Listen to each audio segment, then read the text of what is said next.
نے نوح کو ان کی قوم کی طرف بھیجا تو انہوں نے ان سے کہا، اے میری برادری کے لوگوں، اللہ کی عبادت کرو، اس کے سوا تمہارا کوئی معبود نہیں، مجھے تمہارے بارے میں بڑے دن کے عذاب کا بہت ہی ڈر ہے۔ تو جو ان کی قوم میں سردار تھے وہ کہنے لگے کہ ہم تمہیں کھلی گمراہی میں مبتلا دیکھتے ہیں۔ فرمایا، اے قوم، مجھ میں کسی طرح کی گمراہی نہیں ہے، بلکہ میں پروردگار عالم کا پیغمبر ہوں، تمہیں اپنے پروردگار کے پیغام پہنچاتا ہوں اور تمہاری خیر خواہی کرتا ہوں، اور مجھ کو اللہ کی طرف سے ایسی باتیں معلوم ہیں جن سے تم بے خبر ہو۔ کیا تم کو اس بات سے تعجب ہوا ہے کہ تم میں سے ایک شخص کے ذریعے تمہارے پروردگار کی طرف سے تمہارے پاس نصیحت آئی تاکہ وہ تم کو ڈرائے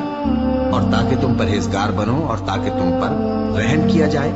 مگر ان لوگوں نے ان کی تکذیب کی تو ہم نے نوح کو اور جو ان کے ساتھ کشتی میں سوار تھے ان کو تو بچا لیا، اور جن لوگوں نے ہماری آیتوں کو جھٹلایا تھا انہیں غرق کر دیا۔